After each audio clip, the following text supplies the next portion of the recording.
সবার প্রথমে একটা বড় সাইজের ফুলকপি থেকে ফুলকপির ফুলগুলো আমি কেটে নিয়েছি আর ভালো করে ধুয়ে নিয়েছি। এবারে একটা প্লেট নিয়ে নিয়েছি বড় সাইজের আর তার সঙ্গে নিয়ে নিয়েছি গ্রেটার। এবার এই ফুলকপির ফুলগুলোকে আমি গ্রেট করে নেব। এইভাবে সব ফুলগুলো গ্রেট করে নিয়ে ফিরে আসছি। এই যে সমস্ত ফুলকপিটা আমি গ্রেট করে নিয়েছি। এবারে চলে যাব পরের স্টেপে। এবারে প্যান গরম করে তার মধ্যে নিয়ে নেব 1 টেবিল স্পুন পরিমাণে রিফাইন্ড অয়েল। তেলটা ভালো মতো গরম হয়ে গেলে ফ্লেমটাকে মিডিয়াম টু লোতে করে এর মধ্যে দিয়ে দেব 1 মুঠো চিনেবাদাম। চিনেবাদামটাকে সামান্য হালকা ফ্রাই করে নেব। চিনেবাদামটা ফ্রাই করে নিয়েছি, এবার এটাকে তুলে নেব। বাদামগুলো ভেজে তুলে নেওয়ার পর এবার ওই তেলেই দিয়ে দিচ্ছি গ্রেট করে রাখা ফুলকপি। ফ্লেমটাকে হাই করে দেব, তারপর সামান্য নাড়াচাড়া করে নেব। এখন এই সময় এর মধ্যে দিয়ে দিচ্ছি 1/4 টিস্পুন হলুদ গুঁড়ো আর দিয়ে দিচ্ছি 1/2 টিস্পুন নুন। সবকিছুকে ভালো করে মিক্স করে নেব। এই সময়ে দিয়ে দিচ্ছি 2টো কুচানো কাঁচা লঙ্কা, ঝালটাও নিজেদের স্বাদ অনুসারে অ্যাড করতে হবে। তারপর ভালো করে আবারও মিক্স করে নিয়ে এটাকে ঢাকা দিয়ে 5 মিনিট লো ফ্লেমে রান্না করব। 5 মিনিট পর ফিরে আসছি। 5 মিনিট হয়ে গেছে। সবকিছুকে আবারও ভালো করে নাড়াচাড়া করে নেব। ফুলকপিটা কিন্তু অনেকটাই রেডি হয়ে গেছে। এই সময় এর মধ্যে দিয়ে দেব 1/2 টিস্পুন আদা বাটা আর দিয়ে দিচ্ছি 1/2 টিস্পুন ভাজা মশলার গুঁড়ো। শুকনো কড়াইতে গোটা শুকনো লঙ্কা, গোটা জিরে, গোটা ধনে আর মৌরি শুকনো কড়াইতে ফ্রাই করে নেওয়ার পর মিক্সিতে এটাকে গুঁড়ো করে নিয়ে ভাজা মশলাটা তৈরি করে নিয়েছি। সবকিছুকে নাড়তে নাড়তে 2 মিনিট মিডিয়াম টু লো ফ্লেমেই রান্না করে নেব।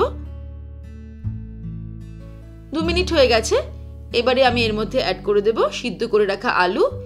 2টো মাঝারি সাইজের আলু সিদ্ধ করে নিয়ে ভালো করে ম্যাশড করে নিয়েছি, সেটা এর মধ্যে দিয়ে দিলাম। সিদ্ধ করে রাখা আলু অ্যাড করার পরে সবকিছুকে আবারও ভালো করে নাড়তে নাড়তে মিক্স করে নেব। খেয়াল রাখতে হবে আলুর পরিমাণটা যাতে খুব বেশি না হয়ে যায়। এই সময়েই ভেজে রাখা বাদামগুলো এর মধ্যে অ্যাড করে দেব আর দিয়ে দিচ্ছি 1 টিস্পুন পরিমাণে চিনি। তারপর আবারও সবকিছুকে মিক্স করতে করতে রান্না করব। এই সময় ফ্লেমটাকে হাই করে দেব আর ফাইনালি আরও কিছুটা পরিমাণে ভাজা মশলা অ্যাড করে দিতে হবে। আমি 1/2 টিস্পুন দিয়ে দিলাম। সবকিছুকে নাড়তে নাড়তে হাই ফ্লেমে রান্না করব মিনিট 2 যতক্ষণ না সম্পূর্ণ মিশ্রণটা কড়াই থেকে ছেড়ে উঠে আসছে দলা পাকিয়ে। ব্যাস 2 মিনিট রান্না করে নিয়েছি। এবারে ফাইনালি এর মধ্যে দিয়ে দেব ধনেপাতা কুচি। ধনেপাতা কুচিটা দেওয়ার পর ওভেনটাকে অফ করে নেব। তারপর এটাকে ভালো করে মিক্স করে নিয়ে অন্য একটা থালার মধ্যে নিয়ে নেব। মিশ্রণটা ঠান্ডা হয়ে গেলে ফিরে আসছি। মিশ্রণটা ঠান্ডা হতে হতে এদিকে একটা ছোট বোল নিয়ে নিয়েছি। এর মধ্যে নিয়ে নেব 1/3 কাপ পরিমাণে ময়দা আর নিয়ে নেব 1/4 কাপ পরিমাণে কর্নফ্লোর। দিয়ে দিচ্ছি 1/4 টিস্পুন পরিমাণে নুন, দিয়ে দিচ্ছি 1/4 টিস্পুন লঙ্কার গুঁড়ো। এবারে অল্প অল্প করে জল অ্যাড করে একটা স্মুথ ব্যাটার তৈরি করে নেব। ব্যাটার তৈরি করার সময় খেয়াল রাখতে হবে এটার মধ্যে যেন কোনো লাম্পস না থাকে আর ব্যাটারটা খুব বেশি ঘন বা খুব বেশি পাতলা না হয়। একটা মিডিয়াম ঘনত্বের ব্যাটার আমাদের তৈরি করে নিতে হবে। ময়দা আর কর্নফ্লোরের মিশ্রণ তৈরি করে নিয়ে চলে যাব পরের স্টেপে। এবারে একটা প্লেটের মধ্যে কিছুটা পরিমাণে বিস্কিটের গুঁড়ো নিয়ে নিয়েছি। তারপরে হাতের পাতায় সামান্য তেল লাগিয়ে নিয়ে এই মিশ্রণ থেকে কিছুটা কিছুটা করে আমরা চপগুলো তৈরি করে নেব। এই ফুলকপির চপের শেপটা আমরা নিজেদের ইচ্ছে মতন দিতে পারি।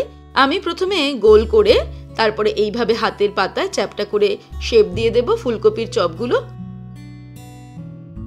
তারপরে এই মিশ্রণের মধ্যে ডুবিয়ে দেব।